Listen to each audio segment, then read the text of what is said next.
Good morning everyone. मेरा नाम है डॉक्टर अनन्या नारंग। आज का हमारा टॉपिक है गैस्ट्रोइंटेस्टाइनल सिस्टम एनाटॉमी।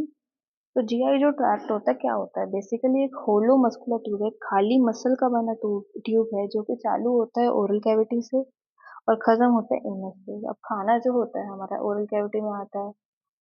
उसके बाद कहाँ जाता है, parents oesophagus, stomach, small intestine, large intestine, rectum, inner canal, और वो एक्सपेल हो जाता है। तो अब इसमें क्या है, बेसिक क्या है कि जो पूरा जीआई ट्रैक्ट है उसमें जो इंटरनल स्ट्रक्चर है ऑलमोस्ट सिमिलर रहता है, जिसमें 4 लेयर्स रहती हैं। जिसमें सबसे पहले आती है म्यूकोजा, जिसमें आता है हमारा एपिथेलियम और उसके नीचे का कनेक्टिव टिश्यू जिसको हम बोलते हैं लेमिना प्रोप्रिया। उसके बाद आता है सब म्यूकोजा जो कि मस्कुलरिस म्यूकोजा को सराउंड करता है और उसमें मीजनर प्लेक्सस आता है। अब सब म्यूकोजा में क्या होता है ना, ग्लैंड्स होते हैं, सिक्रीशन का काम आता है। अब इसमें मीजनर में देखो एस आ रहा है, तो एस मतलब सब म्यूकोजा में आएगा ही। फिर आया मस्कुलरिस एक्सटर्ना। अब मस्कुलरिस में क्या होता है, इनर सर्कुलर और आउटर लॉन्गिट्यूडनल होता है। अब सर इसको कैसे याद रखना है कि सी एल, जो हम सी एल लीव लेते हैं ना, सर्कुलर अंदर है, लॉन्गिट्यूडनल बाहर है, और इसके बीच में है एक मेजेंट्रिक या ऑर्बिक प्लेक्सस, नर्व प्लेक्सस है जो कि मस्कुलर कॉन्ट्रैक्शन रिलैक्सेशन में काम करेगा। और फिर उसके बाद क्लियर होती है सिरोजा। हम बेसिकली हम इसमें क्या क्या बात करेंगे, contents: mouth, pharynx, oesophagus, stomach, small intestine, large intestine, rectum और एनल कैनाल। अब माउथ क्या है, एक्सटेंड करता है लिप्स और चीक्स एक्सटर्नली से anterior pillars of posture internally. देखा जाए तो ये हमारे जो यूवुला दिख रहा है, यूवुला के साइड में हमारा क्या है, अगर हम लिटरली आए तो हमको एंटीरियर पिलर दिख रहा है, फिर हमको पैलेटाइन टॉन्सिल दिख रहा है, फिर उसको उसके बाद हमको पोस्टीरियर पिलर दिख रहा है। तो जो चीक्स लिप से लेके ये एंटीरियर पिलर तक तो जो है ना, ये हमारा माउथ का पार्ट आता है। अब क्या होता है कि इसकी भी अब सब डिवीजन है। सब डिवीजन मतलब कि दो में है, एक है वेस्टिब्यूल और एक आता है ओरल कैविटी प्रॉपर। जब हम दांत बंद कर लेते हैं, ऑक्लूड कर लेते हैं, तो जो बाहर की तरफ रहेगा एक्सटर्नल टू टीथ वो होगा वेस्टिब्यूल, और जो अंदर की तरफ रहेगा इंटरनल टू टीथ वो होगा ओरल कैविटी प्रॉपर। अब इसके अगर हम रिलेशन देखें तो ऊपर की तरफ होगा टू, मतलब छत इसकी बनाएगा पैलेट। अब पैलेट जो है वो क्या करता है, सेपरेट करता है ओरल कैविटी को नेजल कैविटी से। फिर फ्लोर में आएंगे माइलोहाइड मसल्स जो कि मेनली उसमें ऑक्यूपाई करेगा टंग। लेटरल वॉल्स पे हमारे आएगा चीक्स और रेट्रोमोलर रीजन। रेट्रो मतलब पीछे, मोलर मतलब मोलर टूथ। मोलर टूथ के पीछे हमारे जो है जगह है, उसको वो भी लेटरल वॉल का हिस्सा आएगी। अब ये लेटरोमोलर जो रीजन होता है जहाँ हमारा पेरोटिड ग्लैंड का डक्ट भी इधर ही पाया जाता है। फिर आया है अब बात ऐसी है कि हमारे माउथ में सैलिवरी ग्लैंड्स की ओपनिंग होती है, 3 pair of major salivary glands और बहुत सारे माइनर सैलिवरी ग्लैंड्स। अब इसमें आता है सबलिंगुअल, सबमेंडिबुलर, पेरोटिड जो कि हमारे मेजर है, और माइनर है लेबियल, बक्कल और पैलेटल और लिंगुअल, और बहुत सारे हैं। अब ओरल कैविटी में हम देख सकते हैं कि जब दांत ऑक्लूडेड हैं तो बाहर एक स्लिट लाइक स्पेस है, वो है हमारा वेस्टिब्यूल। अब जो टीथ है ऑक्लूड, मतलब अगर हम लिप्स बंद कर दें तो क्या हुआ, टीथ बंद है लिप्स बंद, तो एक क्लोज कैविटी है, एक्सेप्ट ये कम्युनिकेट करेगा रेट्रोमोलर रीजन से ओरल कैविटी प्रॉपर से। अब बाउंड्रीज क्या रहती हैं ओरल कैविटी प्रॉपर की, आगे की तरफ क्या होगा, आगे और लेटरल की तरफ दांत होंगे, गम्स होंगे और एल्वियोलर आर्चेस होगी। रूफ में क्या होगा, हार्ड पैलेट और सॉफ्ट पैलेट। फ्लोर में क्या होगा, टंग होगा पीछे की तरफ, सबलिंगुअल इंजीरियर एंटीरियरली। अब क्या रहता है कि ओरल कैविटी के बाद क्या आएगा हमारा, ओरोफेरिंक्स, फेरिंक्स का पार्ट जो ओरल कैविटी के पीछे है। ठीक है। अब उसके अब क्या रहता है कि फ्लोर ऑफ माउथ पे ना एक सबलिंगुअल रीजन होता है, जैसे हम इस फोटो में देख सकते हैं। अब जो टंग के जो इंफीरियर एस्पेक्ट से फ्लोर ऑफ माउथ तक एक म्यूकोजा का फोल्ड है, उसको क्या बोलते हैं हम, फ्रेनुलम। अब उसके दोनों साइड में क्या रहते हैं, एक सब लिंगुअल फोल्ड है जिसमें सब लिंगुअल ग्लैंड की ओपनिंग है और सब मैंडिबुलर डक्ट की ओपनिंग है। दोनों साइड ऑफ फ्रेनुलम में सबलिंगुअल पेपुला है और सबमिट ऑफ पेपुला पे सबलिंगुअल डक्ट है। ठीक है। अब क्या रहता है कि ना, जो सबलिंगुअल फोल्ड है वो क्या है कि वो सबलिंगुअल ग्लैंड के ऊपर है, तो वहीं से फिर हमारी डक्ट आई और वहां पे हमारे एज ऑफ फोल्ड पे ओपन हो जाएगी। अब ये तो था हमारा माउथ का पार्ट। माउथ के बाद आते हैं हम फेरेंक्स पे। अब हमको क्या पता है कि जीआई पूरा क्या है, एक मस्कुलर ट्यूब है, तो ये फेरिंक्स भी क्या है, एक मस्कुलर का ट्यूब है, वाइड मसल का ट्यूब है। अब इसके आगे की तरफ नोज, माउथ और लैरिंग्स के बेसिस पे इसको तीन पार्ट में डिवाइड किया, अपर, मिडिल, लोअर या नेजोफेरिंक्स, ओरोफेरिंक्स और लेरिंगोफेरिंक्स। टोटल ये 12 सेंटीमीटर का ट्यूब है, और ये शुरुआत होती है इसके बेस ऑफ स्कल से और एंडिंग होती है इसके C6 या C7 वर्टिब्रा से। विड्थ जो है, अपर पार्ट जो होता है वाइडेस्ट होता है 3.5 सेंटीमीटर का और कोलेप्सिबल होता है। मिडिल पार्ट जो है वो नैरो होता है, और लोअर पार्ट जो होता है नैरोएस्ट होता है। लोअर पार्ट का मतलब क्या है, जो हमारा लेरिंगोफेरिंक्स का एंडिंग पार्ट है और ईसोफेगस का स्टार्टिंग है, ये क्या बहुत नैरोएस्ट होता है। तो हमारा वैसे एलिमेंट्री कैनाल का सबसे नैरोएस्ट पार्ट रहता है वर्मीफॉर्म अपेंडिक्स, उसके बाद जो होता है ये नैरोएस्ट पार्ट है। और अगर हम खाना अगर इस एरिया से निकल गया नीचे ईसोफेगस में, तो खाना पास हो जाएगा। अगर फंसेगा तो इस एरिया पे खाना फंसने का चांस होता है। अब जो अपर पार्ट ऑफ फेरिंक्स है, जो नेजल कैविटी के पीछे है, नेजोफेरिंक्स, वो सिर्फ एयर ट्रांसपोर्ट करेगा। मिडिल पार्ट जो है ओरोफेरिंक्स, वो एयर और फूड दोनों ट्रांसमिट करेगा, और लोअर पार्ट जो है लेरिंगोफेरिंक्स, वो सिर्फ फूड पास करेगा। अब इसमें हम देख सकते हैं कि हमको वहाँ पे टर्बिनेट्स वो दिख रहे हैं और सेप्टम दिख रहा है, तो वो नोज है, तो नोज के पीछे वाला नेजोफेरिंक्स हो गया। फिर हमें बीच में टंग दिख रहा है, तो टंग के पीछे वाला क्या हो गया, हमारा ओरोफेरिंक्स। और जो हमारा लैरिंग्स है, ये हमको दिख रहा है, उसके पीछे वाला हो गया लैरिंगोफेरिंक्स, और उसके जो दोनों साइड में है वो है पायरिफॉर्म फोसा। अब नेजोफेरिंक्स क्या होता है कि अगर हम नोज के पीछे हो तो बेस ऑफ स्कल से सॉफ्ट पैलेट तक रहता है। ओरोफेरिंक्स ओरल कैविटी के पीछे होता है, और जहाँ पे नेजोफेरिंक्स खत्म हुए यानी कि जो सॉफ्ट पैलेट है वहां से अपर पोर्टर ऑफ एपिग्लोटिस तक रहेगा। क्यों? क्योंकि जो हमारा, हमको क्या पता है, epiglottis, thyroid cartilage, cricoid cartilage, ये लैरिंक्स का पार्ट है, तो इसके जो पीछे लैरिंक्स आएगा वो तो लैरिंगोफेरिंक्स होगा। तो अभी इसीलिए इसके अपर बॉर्डर ऑफ एपिग्लोटिस तक जो रहता है सॉफ्ट पैलेट से, वो हमारा ओरोफेरिंक्स रह गया। और फिर अपर बॉर्डर ऑफ एपिग्लोटिस से लोअर बॉर्डर ऑफ क्रिकोइड तक हमारा लैरिंगोफेरिंक्स हो गया, जो कि लैरिंक्स के पीछे पाया जाता है। अब नेजोफेरिंक्स नाम से हमें पता है कि किससे कम्युनिकेट करेगा, आगे तो नोज से करेगा, नीचे ओरोफेरिंक्स से करेगा। ओरोफेरिंक्स क्या होगा, आगे ओरल कैविटी से, ऊपर नेजोफेरिंक्स से, नीचे लेरिंगोफेरिंक्स से। लेरिंगोफेरिंक्स आगे लैरिंक्स से, नीचे ईसोफेगस से, ऊपर ओरोफेरिंक्स से। नर्व सप्लाई क्या होगा, जैसे जहाँ जो एरिया वैसा वहाँ की उसकी नर्व सप्लाई। अब हमको क्या पता है कि एक टेरोकार्पेलेटाइन फोसा होता है हमारे नेजल एरिया के पास में, और वहाँ पे हमारी जो उसमें होता है टेरिकोपेलेंटाइन गैंग्लिया, उसमें से जो फेरिंजियल ब्रांचेस हैं वो नेजोफेरिंक्स को सप्लाई करती है। हमको ये भी पता है कि जो 9th और 10th यानी ग्लोसोफेरेंजियल और वेगस नर्व है, लैरिंग्स और जो माउथ के पार्ट को सप्लाई करती है, तो वही ओरोफेरिंक्स और लेरिंगोफेरिंक्स को सप्लाई करेगी। अब ये होता है कि एपिथेलियम की बात करें, तो जो हमारा नेजोफेरिंक्स है उसमें रेस्पिरेटरी एपिथेलियम आएगी यानी सीलिएटेड कॉलमनर। ओरोफेरिंक्स में हमारा जो है थोड़ा स्किन से थोड़ा सिमिलर जो आएगा, बस केराटिन नहीं होगा, वैसा एपिथेलियम आएगा, स्ट्रेटिफाइड स्क्वेमस नॉन केराटिनाइज एपिथेलियम। लेरिंगोफेरिंक्स में भी वही है। अब हमको पता है कि फंक्शन क्या है नेजोफेरिंक्स, एयर का पैसेज, ओरोफेरिंक्स दोनों, और लेरिंगोफेरिंक्स से फूड का। अब क्या रहता है कि जो एक हमारा ना ऑडिटरी ट्यूब होती है, वो हमारे नेजोफेरिंक्स के लेटरल वॉल पे प्रेजेंट होती है। अब क्या रहता है कि ऑडिटरी ट्यूब हमारे जो फेरिंग्स को मिडल ईयर से कनेक्ट करती है।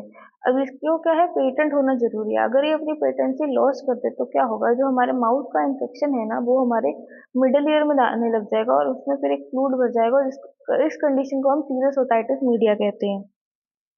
इसके अलावा जो टॉन्सिल है वो ओरोफेरिंक्स में प्रेजेंट होगा, और लेरिंगोफेरिंक्स में पायरिफॉर्म फोसा प्रेजेंट होगा। अब इसमें हम देख सकते हैं कि ऊपर हमारा पहले बॉडी ऑफ स्फिनोइड आ गया, पीछे हमारा basilar part of occipital bone आ गया, फिर ये हमारा आ गया नेजोफेरिंग। नेजोफेरिंग में हम स्टीशन ट्यूब की ओपनिंग देख सकते हैं। फिर हमारा ओरोफेरिंग्स आया, ओरोफेरिंग्स के नीचे हमारा लेरिंगोफेरिंग्स आया, जहाँ पे हमारा C6 या C7 वर्टिब्रा पे नैरोएस्ट पार्ट आ रहा है। अब बाउंड्रीज क्या रहती है, सुपीरियरली बेस ऑफ स्कल, जिसमें posterior part of body of sphenoid और basilar part of occipital bone है, जिसके फ्रंट में फेरेंजियल ट्यूबरकल होता है। नीचे होगा इसोफेगस C6 वर्टिब्रा पे, और कॉरेस्पॉन्ड करेगा lower border of cricoid cartilage से। क्योंकि हमको क्या पता है, लेरिंगोफेरेंक्स खत्म होगा, जो कि कहाँ खत्म होगा, lower border of cricoid cartilage पे, तो वहां से हमारा इसोफेगस चालू होगा। अब पीछे क्या होगा, हमको क्या पता है कि सर्वाइकल वर्टिब्रा है तो उसके आगे एक फेशिया भी होगा जिसको हम बोलते हैं प्री वर्टिब्रल फेशिया। फिर आगे की तरफ ये कम्युनिकेट करेगा नेजल कैविटी से, ओरल कैविटी से और लैरिंक्स से। तो मतलब क्या हुआ, एंटीरियर वॉल ऑफ फेरिंक्स जो है वो इनकम्प्लीट है, ऐसा हम इसमें देख सकते हैं। अब फेरिंक्स के दोनों साइड में वो अटैच्ड होगा मीडियल टेरिकोइड प्लेट, टेरिकोमैंडिबुलर राफे, मैंडिबल, टंग, हायोइड बोन, थायराइड और क्रिकोइड कार्टिलेज से। अब क्या, हमने बात की ऑडिटरी ट्यूब के बारे में।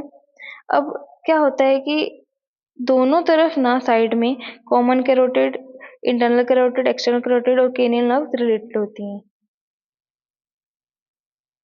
ये हम उसका मस्कुलर स्ट्रक्चर देख सकते हैं। तो ये हमने जो अभी मस्कुलर स्ट्रक्चर देखा, अब एक्चुअल में क्या होता है कि फेरिंक्स को 3 कंस्ट्रक्टर मसल और 3 लॉन्गिट्यूडनल मसल सप्लाई मतलब होती हैं इसमें। तो अब जो लॉन्गिट्यूडनल मसल हैं वो पेयर्ड होती हैं। उसमें क्या आएगा, स्टाइलोफेरिंजियस, सल्पिंगोफेरिंजियस और पैलेटोफेरिंजियस, जिसमें कि हमारे स्टाइलोफेरिंजियस की बस नर्व सप्लाई अलग रहती है, बाकी सबकी सप्लाई सेम रहती है। और इसमें हम देख सकते हैं कि बेस ऑफ स्कल आ गया, फेरेंजियल ट्यूबरकल आ गया, वहां पे एक फ्रेंजो बेसिलर जो फेशिया है वो थिकेस्ट होता है। अब क्या, और 3 मसल दिख रही है, superior constrictor, middle constrictor, inferior constrictor. अब क्या रहता है ना, मसल के आगे भी एक फेशिया है, मसल के पीछे भी एक फेशिया है। आगे वाला जो फेशिया है वो फेरेंजो बेसिलर फेशिया है, जो कि यहाँ पे बेस ऑफ स्कल और सुपीरियर कॉन्स्ट्रिक्टर के बीच में थिकेस्ट होता है और बीच में एक फेरेंजियल राफे बनाता है। और जो हमारा दूसरा फेशिया बक्को फेरेंजियल फेशिया है वो कॉन्स्ट्रिक्टर मसल्स के पीछे होता है। अब क्या होता है, बक्को फेरेंजियल फेशिया और मसल कोट के बीच में एक pharyngeal plexus of when and nerve present होता है। अब क्या होता है कि जो हमारे इंफीरियर कॉन्स्ट्रिक्टर है उसमें 2 तरह के फाइबर्स होते हैं। उसमें बीच में एक जो वॉल है हमारी वीक होती है, तो उसमें एक फोर्स डायवर्टिकुलम बोल सकता है जिसको हम किलियन डहीसेंस बोलते हैं, उसमें खाना फंस सकता है। अब नर्व सप्लाई क्या रहती है, नर्व सप्लाई हमारी वही फेरेंजियल प्लेक्सस ऑफ नर्व रहते हैं जो कि चीफली मिडिल कंस्ट्रक्टर पे प्लेक्सस बनाता है। अब प्लेक्सस में ब्रांचेस किस किस के आती हैं, तो आएंगी तो फेरिंक्स को सप्लाई कर रहा है तो फेरेंजियल ब्रांचेस होंगी। तो कौन सा होगा, वेगस, ग्लोसोफेरेंजियल नर्व और सुपीरियर सर्वाइकल सिंपैथेटिक गैंग्लियन। अब वेगस जो फाइबर्स लेके जा रही है फेरेंजियल ब्रांचेस वो बनेंगी क्रेनियल एसेसरी नर्व। जितनी भी मसल है उन सबको क्रेनियल एसेसरी नर्व सप्लाई करती है एक्सेप्ट स्टाइलोफेरेंजियस जिसको हमारी ग्लोसोफेरेंजियल नर्व सप्लाई करती है। और इंफीरियर कॉन्स्ट्रिक्टर को एक्स्ट्रा सप्लाई है एक्सटर्नल और रिकरेंट लेरिंजियल नर्व से। ब्लड सप्लाई देखें तो हमारे एक्सटर्नल कैरोटिड आर्टरी की ब्रांच होती है असेंडिंग फेरेंजियल आर्टरी। बेसिकली जो टॉन्सिल को सप्लाई करेंगे ऑलमोस्ट वही सप्लाई करते हैं। तो ascending palatine and tonsillar branches of facial artery, dorsal lingual branches of lingual artery और ग्रेटर पैलेटाइन और फ्रेंजियल and pterygoid branches of maxillary artery.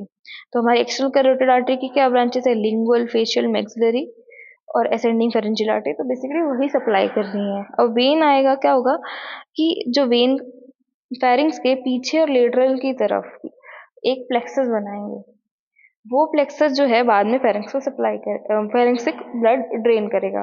वो वीनस प्लेक्सस से क्या होगा, तो वो वीनस प्लेक्सस से क्या होगा, वो जो ब्लड है फेरिंग से आया उस प्लेक्सस में आया, प्लेक्सस से कहाँ जाएगा, इंटरनल जुगुलर और फेशियल वेन में। अब ये बात हुई फेरिंग्स की, अब बात करते हैं हम ईसोफेगस की। अब ईसोफेगस भी हम क्या बात की, मस्कुलर ट्यूब है और लेंथ कितनी होगी, 20 से 25 सेंटीमीटर। ये फेरिंग्स को स्टमक से कनेक्ट करेगा। अब क्या होता है, जब हमने खाना नहीं खाया तो ये फ्लैट होगा एंटीरियर पोस्टीरियरली, पर जब हमने खाना खाया तब ये डायलेट करेगा। स्टार्ट होगा इसका नेक से, लोअर बॉर्डर ऑफ कार्टिलेज से, C6 या C7 vertebra, C6 vertebra female में मोस्ट कॉमनली और body of C7 vertebra males में। फिर क्या होगा, ये एंटीरियरली वर्टिब्रल कॉलम के आगे वहां पर डिसेंड करेगा। ऊपर की तरफ होगा सुपीरियर मीडियस्टम में, नीचे की तरफ होगा पोस्टीरियर मीडियस्टम में। फिर ये ईसोफेगस, ये फिर डायफ्राम को पियर्स करेगा कहाँ पे, ईसोफेगस हार्टस में, जो कि T10 वर्टिब्रा के अराउंड है। फिर वहां पे से ये कार्डियक नोच है स्टमक पे T11 वर्टिब्रा के अराउंड, वहां पे उसमें स्टमक के साथ कंटिन्यू हो जाएगा। तो बेसिकली क्या रहता है इसका कि 3 पार्ट होते हैं। नेक में जो आ रहा है वो सर्वाइकल पार्ट हो गया, थोरेक्स में जो आ रहा है थोरेसिक पार्ट होगा, अब्डोमेन में जो पार्ट आ रहा है वो अब्डोमिनल पार्ट हो गया। ऐसा इसमें हम देख सकते हैं। अब एंड जो है हमको पता चला कि हमारा स्टमक में हो रहा है। अब स्टमक में कहाँ पे हो रहा है? गैस्ट्रिक कार्डिक ओरिफिस पे, जो कि मिड लाइन से लेफ्ट में है 2-2.5 सेंटीमीटर। तो अब क्या होता है कि पोस्टीरियर होता है, ये जो एरिया है कोस्टल कार्टिलेज के पीछे होगा, T11 वर्टिब्रा पे लाई करेगा। जनरली क्या होता है, जो इसोफेगस का कोर्स होता है वर्टिकल रहता है, पर दो जगह क्या होता है इसको कर्वेचर मिलते हैं जहाँ पे लेफ्ट की तरफ रहते हैं, एक तो स्टार्टिंग में और एक एंडिंग में, रूट ऑफ नेक में और लोअर एंड में। और आगे पीछे जो एंटीरो पोस्टीरियर वाला कर्वेचर है वो कर्वेचर और सर्वाइकोथोरेसिक स्पाइन के कॉरेस्पेंड करेगा, इस जैसा इसमें हम देख सकते हैं। Cervical part, thoracic part, abdominal part. अब कंस्ट्रक्शन होती है इसमें 4। अब ये इंपॉर्टेंट क्यों है कि सर्जन, जब हम एक सर्जन एंडोस्कोप इंसर्ट करता है तो इंसाइजर टीथ से उसका डिस्टेंस उसको इसोफेगस का पता होता है कि ये यहाँ यहाँ इतना सेंटीमीटर हो गया तो ये इतना है, इस एरिया में है, ये इतना सेंटीमीटर हो गया तो यहाँ पे ये है, उसके लिए। तो इसमें अपने फॉर्मूला जो याद करेंगे 6, 9, 11, 15। तो बिगनिंग जो होती है वो होती है 15 सेंटीमीटर या 6 इंच इंसाइजर टीथ से, और ये क्रॉस होती है क्रिकोफेरेंजियल मसल से। फिर आता है 23 सेंटीमीटर या 9 इंच इंसाइजर टीथ से, जो कि क्रॉस करता है एओर्टिक आर्च से। फिर आता है लेफ्ट ब्रोंकस, और लास्ट आता है डायफ्राम। लेफ्ट ब्रोंकस आता है 28 या 11 इंच पे, डायफ्राम आता है 40 या 15 इंच पे। अब इसमें हम देख सकते हैं 15 सेंटीमीटर, 25 सेंटीमीटर, 40 सेंटीमीटर। 15 सेंटीमीटर पे C6 आया हमारा, जहाँ पे फेरेंजियो एसोफेजियल जंक्शन आ गया। 25 सेंटीमीटर हम एवरेज लेके चलें तो 23 पे हमारा आर्च ऑफ एओर्टा है T4 पे, और 28 पे हमारा लेफ्ट ब्रोंकस है T5 पे। अब हमको कैसे याद रखना है कि आर्च ऑफ एओर्टा ऊपर है, लेफ्ट ब्रोंकस ऊपर है? हमको क्या पता है कि ट्रेकिया T4 पे बाइफरकेट करता है, तो T4 पे तो हमारा लेफ्ट ब्रोंकस हो नहीं सकता है, तो इसीलिए T4 पे आर्च ऑफ एओर्टा होगा, T5 पे हमारा ब्रोंकस होगा। फिर T10 पे हमारा 40 सेंटीमीटर पे जो राइट क्रस्ट ऑफ डायफ्राम पे हमारा रहेगा। फिर अब रिलेशन सर्वाइकल पार्ट यानी नेक वाले पार्ट की बात करें तो हमको क्या पता है कि नेक में आगे क्या आएगा? ट्रेकिया। अब ट्रेकिया से ये जुड़ा होगा एक लूज कनेक्टिव टिश्यू से। पीछे क्या आएगा? Vertebral column, longus colli, anterior ligament, paravertebral layer of cervical fascia. Lateral में क्या आएगा? कॉमन करोटिड आर्टरी और posterior part of thyroid gland.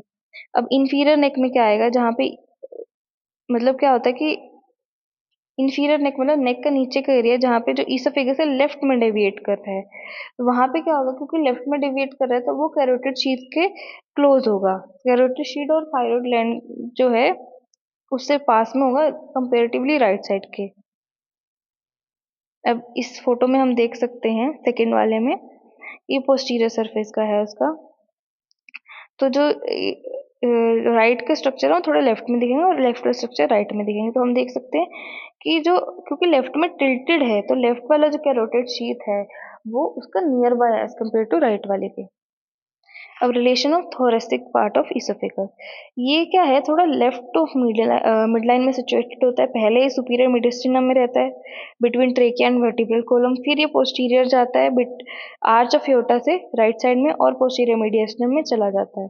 तो आपने हमको क्या पता है आर्च ऑफ एओर्टा कहाँ होता है? T4 में। तो T4 में ये क्या होगा? पोस्टीरियर मीडियस्टिनम में चला जाएगा along side right side of descending thoracic aorta. और फिर वो फिर क्या होगा? डायफ्राम को पियर्स करेगा, एब्डोमेन में एंटर करेगा। तो एंटीरियरली हमको क्या पता लगा? ट्रेकिया, ट्रेकियल बाइफरकेशन, ठीक है। फिर वहां पे आर्टरी भी होगी, राइट पल्मोनरी आर्टरी। अब ट्रेकिया बाइफरकेट हुआ तो ब्रोंकस होगा, लेफ्ट मेन ब्रोंकस, और पेरिकार्डियम होगा, लेफ्ट एट्रिया होगा, डायफ्राम होगा। पोस्टीरियर में हमको पता है कि जो posterior abdominal wall, posterior thoracic wall है उसके आएंगे vertebral column, right posterior intercostal arteries. अब हमारा thoracic duct, azygos vein, terminal part of hemi azygos vein, थोड़ा descending thoracic aorta, right pleural recess और डायफ्राम। अब राइट में क्या आएगा? अब मीडियस्टिनम पार्ट है तो दोनों तरफ तो लंग और प्लूरा ही आएंगे। राइट में क्या होगा? अजाइगस वेन भी आएगी, लेफ्ट में क्या होगा? थोरेसिक डक्ट आएगी, जिसमें सुपीरियर मीडियस्टिनम में। तो राइट साइड में क्या है? Right lung, pleura, azygos vein, right vagus nerve. Left में रिकरेंट लेरिंजियल नर्व है। तो लेफ्ट में arch aortic arch, left subclavian artery, thoracic duct, left lung, pleural, left recurrent laryngeal nerve. अब ये सब सुपीरियर मीडियस्टिनम में। अब पोस्टीरियर मीडियस्टिनम की बात करें तो उसमें descending thoracic aorta, left lung और मीडियस्टिनम प्लूरा होगा। अब इसमें हम देख सकते हैं कि थोरेसिक डक्ट लेफ्ट में है हमारा, ठीक है, और आगे की तरफ हमारा ट्रेकिया है, पीछे हमारा हार्ट है, तो हमको पूरा स्ट्रक्चर पता लग रहे हैं। एब्डोमिनल पार्ट ऑफ इसोफेगस की बात करें तो ये छोटा होगा, अबाउट 1.25 सेंटीमीटर का होता है। अब ये क्या है, अब्डोमेन में एंटर किया, इसोफेगस की ओपनिंग होती है डायफ्राम में, वहां से ये अब्डोमेन में एंटर करता है T10 वर्टिब्रा के लेवल पे, slightly left to mid line. फिर कार्डियक एंटर पे T11 वर्टिब्रा पे 2.5 centimetre left from mid line पे ये स्टमक में कंटिन्यू हो जाता है।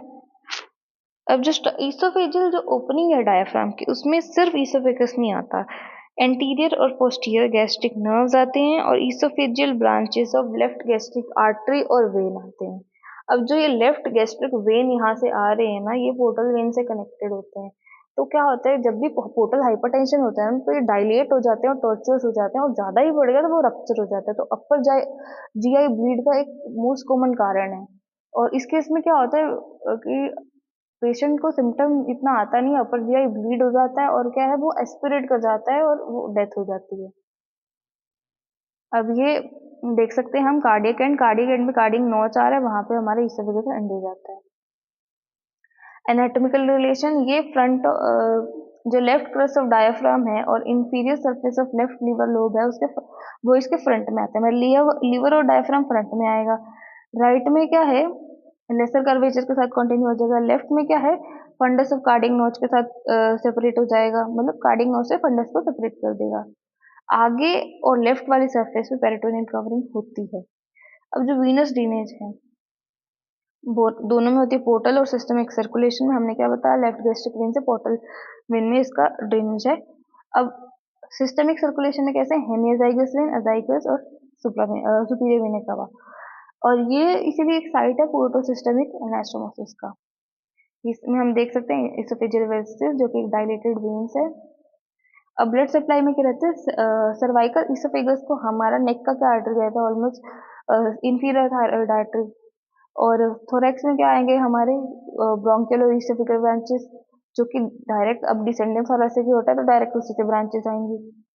अब 4 से 5 जो इसोफेजियल ब्रांचेस जो होती हैं अयोटा के एंटीरियर सरफेस से आती है, इसोफेगस के ओब्लिक में डिसेंड करती है और एक वेस्कुलर चेन बनाती है, जो कि इंफीरियर थायराइड आर्टरी से के इसोफेजियल ब्रांचेस से एनास्टोमस करता है और नीचे लेफ्ट पायस्टिक आर्टरी के इसोफेजियल ब्रांचेस से एनास्टोमस करता है। अब क्या होता है, अगर डिसेंडिंग थोरैसिक एओर्टा को हमने डाइसेक्ट कर दिया, major supply descending thoracic aorta से थी, तो क्या होगा, इसोफेगस का नेक्रोसिस हो सकता है। जैसे हम इसमें देख रहे डिसेंडिंग थोरैसिक एओर्टा, तो उसी से ब्रांचेस आ रहे हैं। ऊपर हमारे इंफीरियर थायराइड आर्टरी और नीचे हमारा सीलिएक ट्रंक का जो ब्रांच है लेफ्ट गैस्ट्रिक आर्टरी। वेन की बात करें तो ब्लड जो है इसोफेगस से सुपीरियर सुपरफिशियल सबम्यूकोसा प्लेक्सस में जाएगा, वहां से पेरी इसोफेजियल वीनस प्लेक्सस में जाएगा, वहां से इसोफेजियल वेसिस अराइव हो सकता है। अब थोरेसिक इसोफेगस जो है वो सुपीरियर वीना केवा और प्रेडोमिनेटली अजाइगस वेन के थ्रू, लेसर एक्सटेंड में intercostal bronchial when. Cervical oesophagus जो है वो इंफीरियर थायराइड वेन्स, मतलब बेसिकली जो आर्टरी का रहता है ऑलमोस्ट सिमिलर वेन का ही रहता है। अब left gastric when portal system हमने बात की वेरिसेस की, इसमें हम देख सकते हैं राइट साइड में हमारा अजाइगस वेन, लेफ्ट साइड में हमारा एमीअजाइगस वेन। अब नर्व सप्लाई की, तो ऐसा है कि जो हमारा विसरा है उनमें ऑलमोस्ट क्या होता है, नॉर्मल नर्व सप्लाई ही होगा, क्योंकि तो जो मोटर, सेंसरी, सिक्रीटो मोटर सब ऑटोनोमस नर्वस सप्लाई से जाएगा। तो अब नर्वस सप्लाई में कौन सा, ऑटोनोमस में पैरासिम्पैथेटिक और सिंपैथेटिक। पैरासिम्पैथेटिक का जो अपर हाफ जो है रिकरेंट लैरिंजियल नर्व से, और लोअर हाफ जो है कि दो वेगाई नर्व के वेगाई नर्व आएंगे, इसोफेगस प्लेक्सस बनाएंगे और वो उसका पैरासिम्पैथेटिक है। अब पैरासिम्पैथेटिक इसका सेंसरी, मोटर, सिक्रोटो मोटर तीनों है। अब हमको एक रूल है कि जो सिंपैथेटिक है वो मसल रिलैक्स करता है और स्फिंक्टर कॉन्स्ट्रिक्ट करता है, और पैरासिम्पैथेटिक उल्टा करता है। और मोस्टली एरियाज में सेंसरी जो है वो पैरासिम्पैथेटिक ही रहता है, एक्सेप्शंस हैं जिसकी हम आगे बात करेंगे। सिंपैथेटिक में आएगा, अपर पार्ट में फाइबर्स आएंगे मिडिल सर्वाइकल गैंग्लियन से, जो कि रन अलोंग करेंगे इंफीरियर थायराइड आर्टरी के, और लोअर हाफ में आएंगे अपर फोर थोरेसिक गैंग्लिया से, जो कि इसोफेगल प्लेक्सस बनाएंगे और इसोफेगस को सप्लाई करेंगे, और ये वेजो मोटर होते हैं। पैरासिम्पैथेटिक हमारा सिक्रीटर मोटर है और सिंपैथेटिक नर्व हमारा वेजो मोटर है। फिर आया स्टमक। अब स्टमक क्या होता है, एक मस्कुलर बैग है, मसल का बैग है, वाइडेस्ट है, सबसे डिस्टेंस मतलब डिस्टेंशन होने वाला जो पार्ट है ना डाइजेस्टिव ट्यूब का, वो ये है। ऊपर ये इसोफेगस से लोअर एंड से कनेक्टेड होगा, नीचे डायफ्राम से कनेक्टेड होगा। अब लोकेशन क्या आता है कि सीधा नहीं हो रहा होता है, ओब्लिक होता है। तो जो अपर और लेफ्ट पार्ट ऑफ अब्डोमेन है वहां पे लाई करेगा। कहाँ कहाँ पे? एपिगैस्ट्रिक पार्ट, अम्बिलिकल पार्ट और लेफ्ट हाइपोकॉन्ड्रिक रीजन में। मोस्ट ऑफ जो है ये लाई करेगा cover of left coastal margin की, मतलब इसके ऊपर क्या है, हमारे रिब्स और कोस्टल मार्जिन आएंगे, जैसे हम इसमें देख सकते हैं। फर्स्ट पार्ट के सेकंड पार्ट के ऊपर कवर कर रहा है हमारे जो कोस्टल मार्जिन है। अब साइज, शेप, पोजीशन, कैपेसिटी की बात करें तो शेप है वो डिस्टेंशन पे डिपेंड करेगा कि कितना सराउंडिंग, मतलब कि खाली है पेट अगर तो जे शेप्ड होगा, वर्टिकल होगा। पार्शियली डिस्टेंडेड है तो पायरिफॉर्म होगा, और ओबीस में वो हॉरिजॉन्टल होगा। अब इसको स्टडी करने के लिए क्या करते हैं हम, बेरियम मील एक एक्सरे करवाते हैं। ठीक है, और फिर अब आता है साइज की और कैपेसिटी की बात करें तो लेंथ है इसका 25 सेंटीमीटर। बर्थ में टाइम क्या होता है, ये 30 ml या 1 ounce के करीब इसका कैपेसिटी रहता है। प्यूबर्टी पे 1 लीटर हो जाता है, और अडल्ट में 1.5 से 2 लीटर होता है, या उससे भी ज्यादा भी हो सकता है। एक्सटर्नल फीचर की बात करें, दो ओरिफिस है, कार्डिक ओरिफिस जो कि ईसोफेगस के जंक्शन पे है, और ये बिहाइंड सेवेंथ कोस्टल कार्टिलेज है, और 2.5 सेंटीमीटर फ्रॉम स्टर्नम लेफ्ट, और लेवल वर्टिब्रा का T11। अब यहाँ पे एक फिजियोलॉजिकल स्फिंक्टर है, एनाटॉमिकल नहीं है। अब इधर से क्या आता है, अगर जो है, अगर इसका क्या है कि पेट मतलब ओपनिंग सही नहीं है तो क्या ऐसे जो है रिफ्लक्स कर सकता है, तो लोअर पार्ट ऑफ ईसोफेगस में वो मेटाप्लेजिया कर सकता है, मतलब एपिथेलियम चेंज कर सकता है, और इसको हम क्या बोलते हैं, गैस्ट्रो इसोफेजियल रिफ्लक्स डिजीज, जो कि आगे कभी कैंसर में भी डेवलप हो सकता है।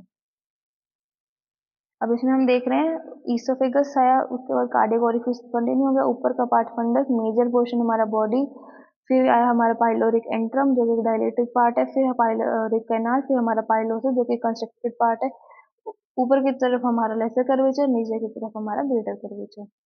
अब जो पाइलोरिक ओरिफिस है वो ड्यूडेनम में ओपन होता है।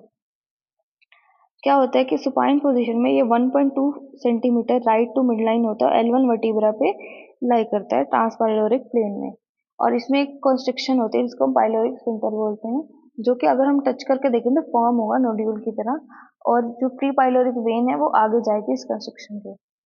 अब दो कर्वेचर होते हैं, लेसर कर्वेचर जो कि कनकेव होता है, राइट बॉर्डर ऑफ स्टमक बनाता है, और इससे लेसर ओमेंटम अटैच होता है। यहाँ पे एक नॉच होता है जिसको बोलते हैं एंगुलर नॉच या इंसिसूरा एंगुलरिस, जो कि मोस्ट डिपेंडेंट पार्ट पे होता है। फिर एक होता है ग्रेटर कर्वेचर जो कि कन्वेक्स होता है, लेफ्ट बॉर्डर बनाता है स्टमक की, और अटैचमेंट देता है ग्रेटर ओमेंटम, गैस्ट्रोस्टेनिक लिगामेंट और गैस्ट्रोपेनिक लिगामेंट। जो अपर एंड होता है उस पर कार्डियक नोच आता है जो इसको सेपरेट करता है इसोफेगस से। तो हम क्या देख रहे हैं, ऊपर की तरफ कार्डियक नोच, नीचे की तरफ एंगुलर नोच, वो है इंसिसूरा कार्डियका, ये है इंसिसूरा एंगुलरिस। तो हमारे दो नोच हैं। फिर स्टमक के अगर हम सब डिविजन किए तो चार भागों में बांट सकते हैं, सॉरी, चार नहीं, तीन भागों में बांट सकते हैं, फंडस, बॉडी। स्टमक के दो मेन पार्ट होते हैं, कार्डियक और पाइलोरस। कार्डियक को दो भागों में बांटा गया, फंडस और बॉडी। फंडस क्या होता है, अपर डोम शेप पोर्शन होता है अबव द कार्डियक ऑर्फियस। अब इसमें क्या होता है कि जब हम एक्सरे करते हैं तो हमको गैस फिल्ड एरिया दिखता है ना, वो क्या होता है, वो फंडस होता है। और इसमें क्या होता है कि जो ईसोफेगस जो ओपनिंग होती है वो यहीं पे पाई जाती है। फिर आता है बॉडी। बॉडी क्या होती है कि ये फंडस और पाइलोरिक एंट्रम के बीच का पार्ट होता है, सबसे ज्यादा डिस्टेंसेबल होता है। इसमें गैस्ट्रिक ग्लैंड होते हैं जैसे कि म्यूकस ग्लैंड, चीफ पेप्टिक या जाइमोजेनिक ग्लैंड, और जाइमोजेनिक सेल्स जो सिक्रीट करते हैं डाइजेस्टिव एंजाइम, और पेराइटल या ऑक्सेंटिक सेल्स जो कि एचसीएल सिक्रीट करते हैं। फिर आया पाइलोरिक पार्ट जो कि सब डिवाइडेड होता है पाइलोरिक एंट्रम में। अब एंट्रम जो होता है 7.5 सेंटीमीटर का होता है। सल्कस इंटरमीडियस जो कि एक ग्रूव है वहां पे एंड हो जाता है, और इसमें म्यूकस ग्लैंड्स बहुत सारे होते हैं। पाइलोरिक कैनाल आता है जो कि 2.5 सेंटीमीटर लंबा होता है, नैरो और ट्यूबुलर स्ट्रक्चर है, और पाइलोस पे एंड हो जाता है। अगर हम एक लाइन ड्रॉ करें इंसेसुरा एंगुलरिस से डाउनवर्ड टू द लेफ्ट तो वो कार्डियक और पाइलोरिक पार्ट को सेपरेट कर देगा, इसमें हम देख सकते हैं। अब रिलेशन क्या होते हैं, दो रिलेशन आते हैं, पेरिटोनियल और विसरल। अब पेरिटोनियल में क्या रहेगा, स्टमक कवर्ड होगा पेरिटोनियम से आगे और पीछे सर्फेस पे, और लेसर कर्वेचर पे मतलब क्या है देखो, स्टमक है, आगे की तरफ पेरिटोनियम है, पीछे की तरफ पेरिटोनियम है। लेसर कर्वेचर पे जो पेरिटोनियम है उसे बोलते हैं लेसर ओमेंटम, ग्रेटर कर्वेचर पे जो पेरिटोनियम है उसे बोलते हैं ग्रेटर ओमेंटम। इसके अलावा स्प्लीन को एक लिगामेंट देता है, एक गैस्ट्रोफ्रेनिक लिगामेंट जाता है, ठीक है, मतलब स्टमक से डायफ्राम तक, स्टमक से स्प्लीन तक, यही पेरिटोनियम का पार्ट्स ही होते हैं ये भी। और इस अब कुछ कुछ एरियाज होते हैं जहाँ पे हमारा पेरिटोनियम कवर नहीं करता, जिनको हम बेयर एरियाज बोलते हैं, जो कि दो जगह होते हैं। एक तो छोटा सा जो लेसर क्रस्ट और डायफ्राम के कांटेक्ट में होता है, स्मॉल एक पोस्टीरियर रीजन होता है, और मतलब स्टमक के पीछे एक छोटा सा पोस्टीरियर रीजन जो कि लेफ्ट क्रस्ट और डायफ्राम के कांटेक्ट में हो, तो वहाँ पेरिटोनियम नहीं होता।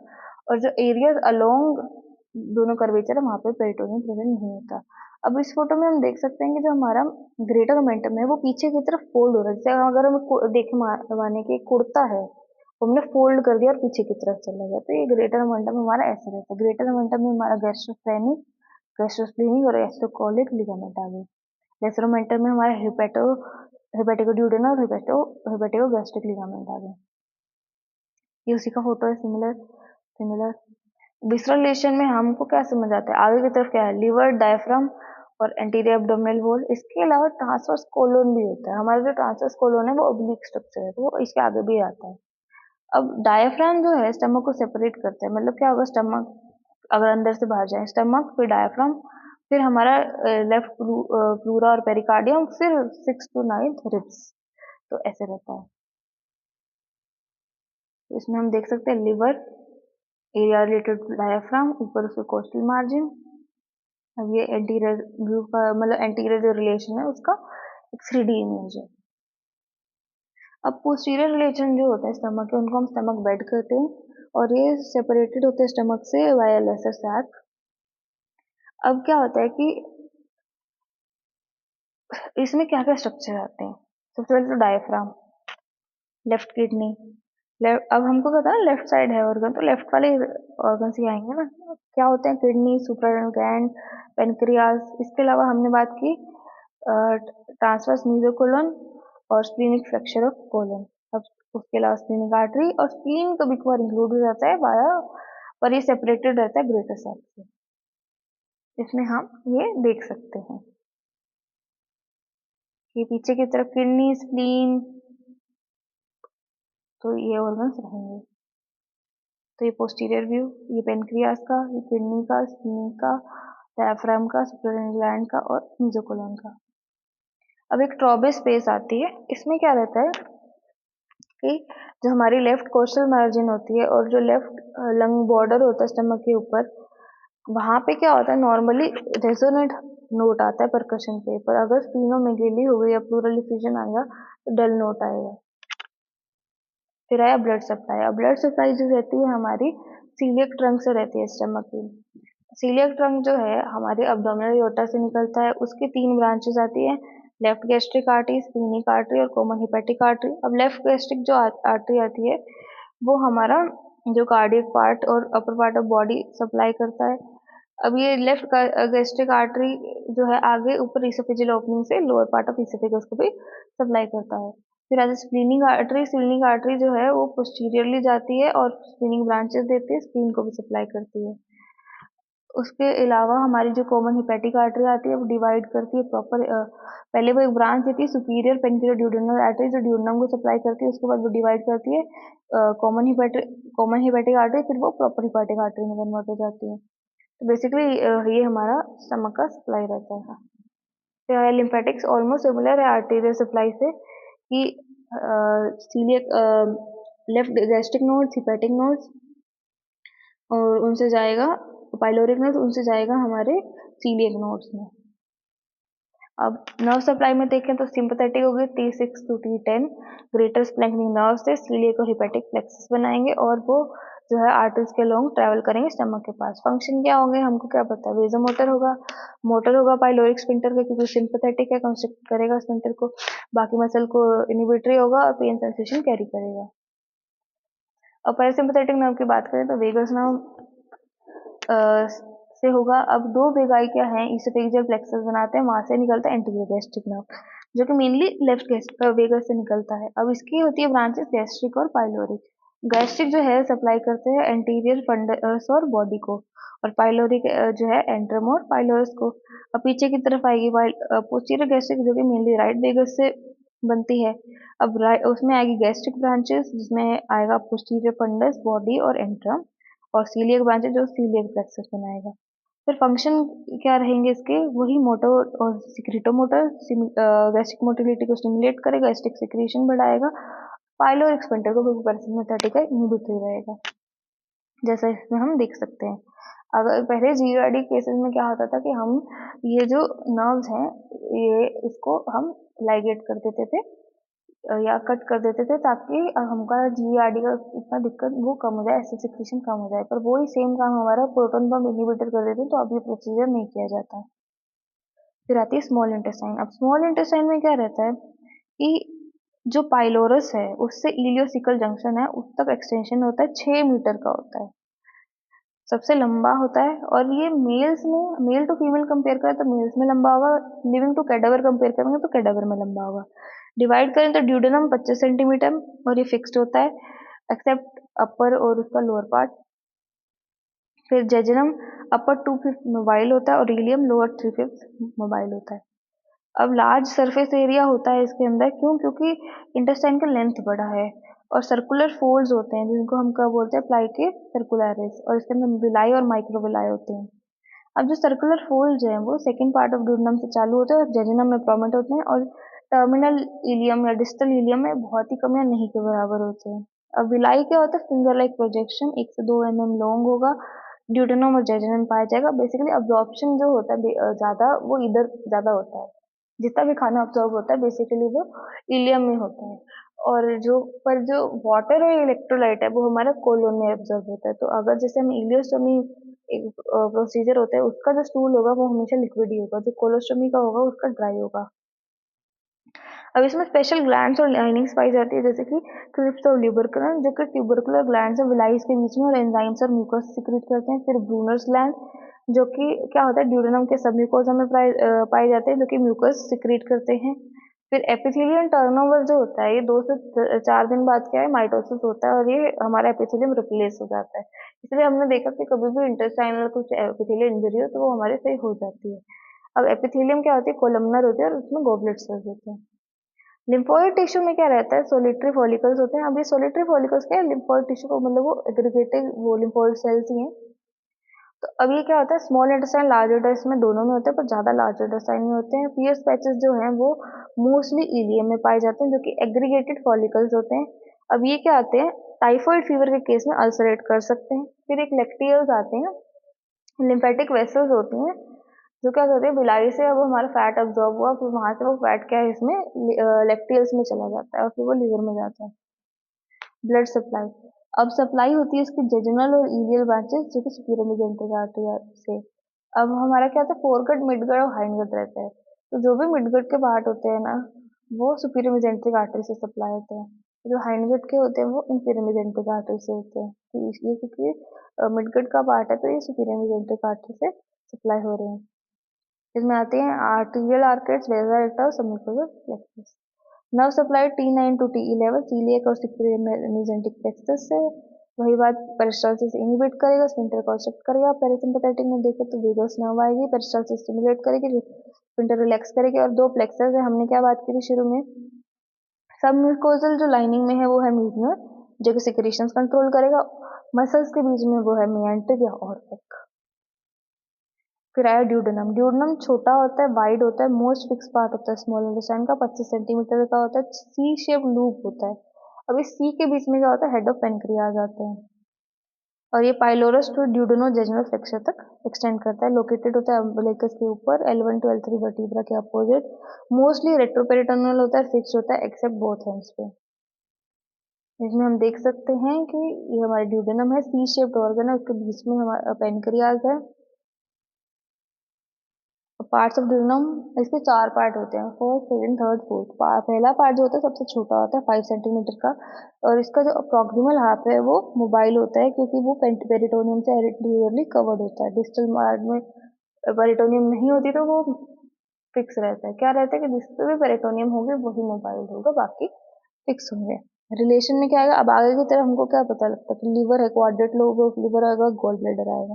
पीछे की तरफ आता है गैस्ट्रोड्यूडेनल आर्टरी, बाइल डक्ट और पोर्टल वेन। हमको क्या पता है, गॉल ब्लैडर से जो हमारा वो बाइल डक्ट आती है वो पीछे की तरफ से आती है, और फिर वहां पे हमारा जो सेकंड पार्ट ऑफ ड्यूडेनम है उसकी मिडल वॉल पे वहां पे ओपन होती है। इसके अलावा पीछे पोर्टल वेन भी रहेगा, मतलब आर्टरी वेन जो है वो पीछे की तरफ है। सुपीरियर में आएगा एपिप्लेक फोरामन और नीचे आएगा head and neck of pancreas, जैसा हम इसमें देख सकते हैं। अब क्या हुआ कि L1 to L3 इसका एक्सटेंशन है, तो जो L1 to L3 जो है ये हमारा सेकेंड पार्ट ऑफ ड्यूडेनम आएगा।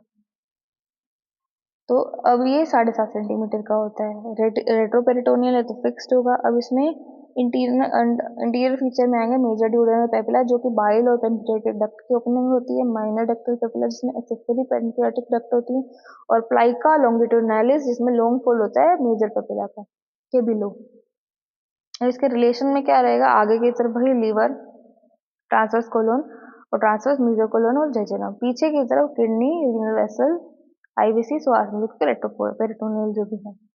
मीडियल में हेड ऑफ पेनक्रियास और बाइल डक्ट, पीछे लेटर में राइट कोलिक फ्रैक्चर, जिसमें हम देख सकते हैं फर्स्ट इमेज में लेटरल की तरफ असेंडिंग कोलोन है, हमारा कोलिक फ्रैक्चर है, और मीडियल की तरफ हमारा ट्रांसवर्स कोलोन है, न्यू आगे की तरफ है। उसी का एक 3D इमेज। थर्ड पार्ट जो है 10 सेंटीमीटर का होता है, हॉरिजॉन्टली लाई करता है, फ्रंट में होता है आईवीसी और एओर्टा। रिलेशन कैसे रहते हैं, एंटीरियर में होता है मेसेंट्रिक वेसल्स और रूट ऑफ मेसेंट्री, पीछे की तरफ होता है राइट यूरेटर, श्वास मेजर, गोनेडल वेसल्स, आईवीसी और एओर्टा, मतलब जितनी भी आर्टरी आर्टरी वेन है वो पीछे के रिलेशन में ही आ रही है। सुपीरियर में आ रहा है uncinate process of pancreas, inferior में आएगा jejunal coils. Fourth higher ascending part 2.5 centimetre का होता है और ये असेंड करता है ड्यूडेनल जेजुनल फ्लेक्सर में, पार्टली मोबाइल होता है और टर्मिनल पार्ट होता है सस्पेंडेड होता है मेसेंट्री से, और एंटीरियर में होता है इसके transverse colon, mesocolon, lesser sac, stomach. Posterior में होता है left sympathetic chain, renal, gonadal arteries और इंफीरियर मेसेंट्रिक वेन। अब लेफ्ट में होता है लेफ्ट किडनी और यूरेटर, सुपीरियर में होता है बॉडी ऑफ पेनक्रियास। अब एक सस्पेंसरी मसल है लिगामेंट ऑफ टीरीज आता है, ये एक फाइब्रोमस्कुलर बैंड है diaphragm to duodenal jejunal flexure से, और डायफ्राम से लेके ड्यूडेनम और जेजुनल का जो फ्लेक्सर है वहां पे एक फाइबर और मस्कुलर बैंड है। तो ऊपर का पार्ट साइटेड होगा, मिडिल का पार्ट इलास्टिक होगा, लोअर पार्ट स्मूथ होगा, ऐसा दिखता है ये। ब्लड सप्लाई जो अपर ड्यूडेनम है फोरगेट का पार्ट है, तो सुपीरियर पेनक्रियाटोड्यूडनल आर्टरी जो सीलियक प्लेक्सस ब्रांच है। लोअर ड्यूडेनम में मिडगट का आता है, तो इंफीरियर पेनक्रियाटिक ड्यूडेनल आर्टरी होगी जो कि सुपीरियर मेसेंट्रिक आर्टरी की ब्रांच है। Additional artery right gastric supraduodenal या Wilkie artery, retroduodenal right gastroepiploic artery. Venous में स्प्लीनिक सुपीरियर मेसेंट्रिक और पोर्टल में ड्रेनेज लेंगे। लिम्फेटिक में पेनक्रियाटोड्यूडनल से हिपैटिक और सुपीरियर मेसेंट्रिक नोड्स, फिर सीलियक नोड्स, फिर स्टेर्नाकाइलाई, फिर थोरेसिक डक्ट। कुछ वेसल्स पाइलोरिक नोड्स में भी ड्रेन करती हैं। नर्व सप्लाई में T9 to T10 via coeliac plexus और पैरासिम्पैथिक में वेगस वेन। अब जैसा हम इसमें देख सकते हैं कि ऊपर से सीलियक टंग से आएगी जो वो, क्योंकि अपर पार्ट जो है अपना फोरगेट का है, नीचे वाला मिडगेट का, तो ऊपर वाला सीलियक टंग है, नीचे वाला हमारा सुपीरियर मेसेंट्रिक आर्टरी से। जेजुनम और इलियम जो है मोस्टली के मोबाइल हैं, जहाँ जहाँ मेसेंट्री होगी वहाँ वहाँ मोबाइल होगा। जेजुनम अपर 250 मोबाइल है और ड्यूडेनल जेजुनल फ्लेक्सर पे बिगन होता है। इलियम लोअर 350 है मोबाइल और एंड होता है इलियोस्टिकल जंक्शन पे। अब जेजुनम और इलियम में क्या क्या फर्क रहता है लोकेशन में देखें, अपर और जो लेफ्ट पार्ट होंगे, लेफ्ट होगा इंटेस्टाइनल एरिया का वो जेजुनम होगा, लोअर और राइट होगा वो इलियम होगा। वॉल्स देखें तो जेजुनम की थिकर होगी और खून वेस्कुलर सप्लाई भी ज्यादा होगी, इलियम थिन होगा और खून भी कम सप्लाई होगा। ल्यूमन देखें तो जेजुनम का बड़ा होगा, ये खाली होगा ऑलमोस्ट, और मतलब ज्यादातर, और इलियम का नैरो होगा और लोडेड होगा।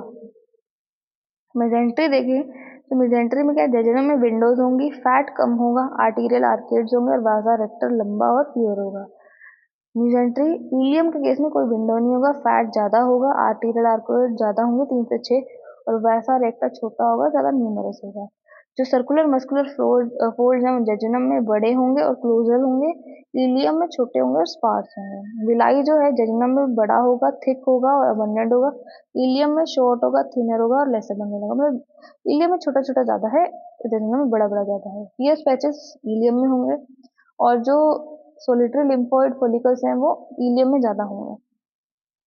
ब्लड सप्लाई देखें तो हमको पता है कि मिडगट का part superior mesenteric artery supply करेगी, मेन सुपीरियर मेजेंट्रिक वेन में ड्रेन होगा। लिम्फेटिक में लेक्टियल्स आएंगे जो कि प्लेक्सस जो गट वॉल में है उसमें जाएगा, फिर वो मेजेंट्री के जो लिम्फेटिक्स है उसमें जाएंगे, फिर जो बहुत सारे मेजेंट्रिक लिम्फ नोड्स है वहां जाएगा। वहां से जो नोड्स है सुपीरियर मेजेंट्रिक आर्टरी के ओरिजिन पे इन फ्रंट ऑफ अयोटा वहां जाएंगे। नर्व सप्लाई में सिंपैथेटिक होगी T9 टू T11 से और पैरासिम्पैथेटिक T10 से।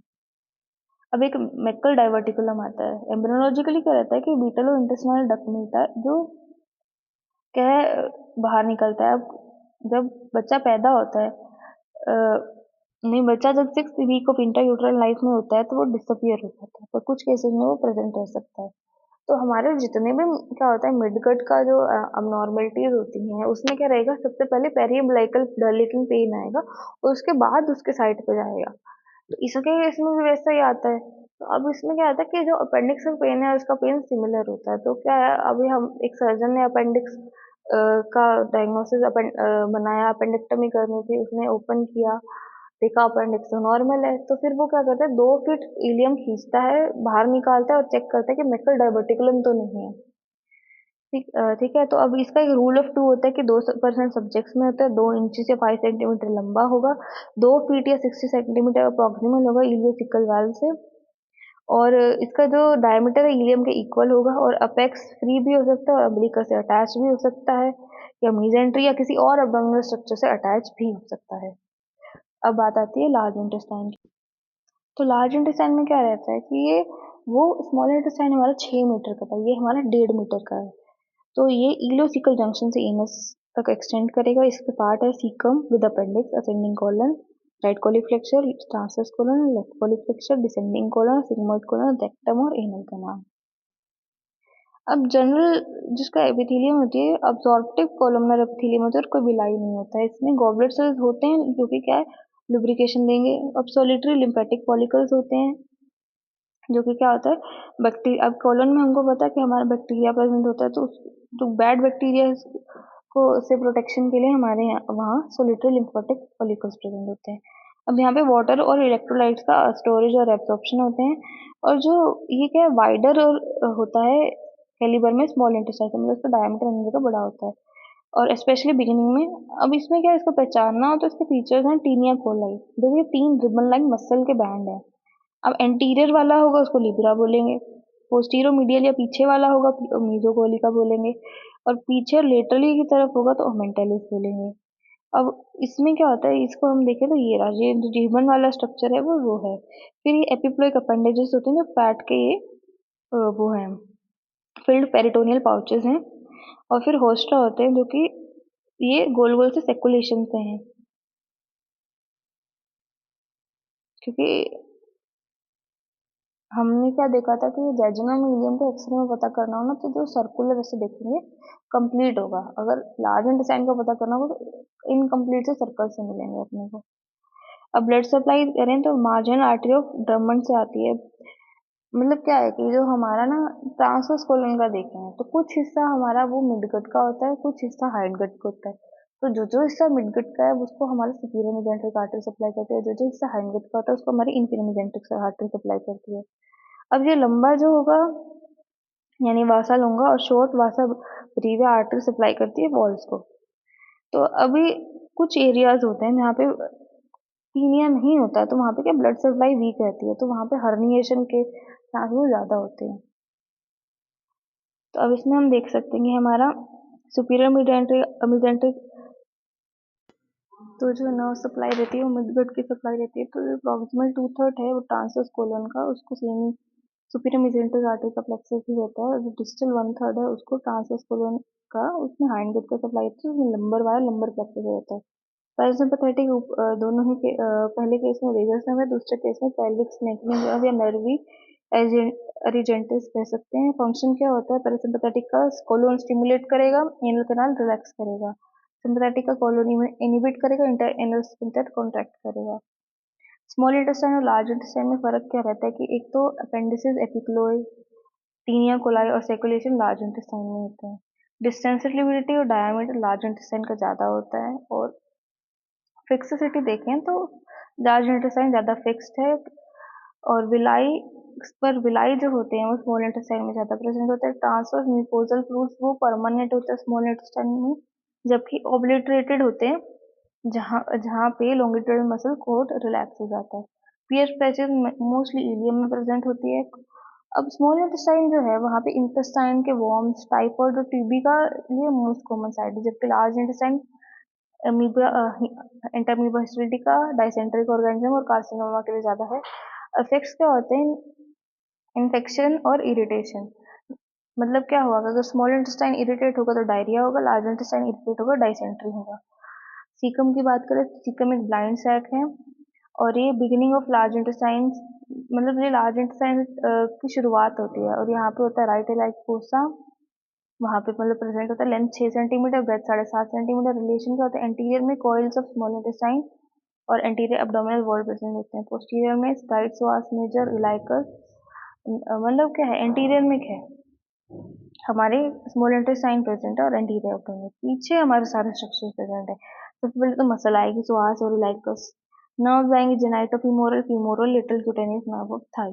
वेसल्स में हमारे गोनाडल वेसल्स आएंगे, और उसके अलावा अपेंडिक्स होगा, रेट्रोसिकल रिसेस में पाया जाएगा। तो इसमें हम देख सकते हैं कि सीकम हमारा प्रेजेंट है, उसके आगे हमारा अपेंडिक्स प्रेजेंट है।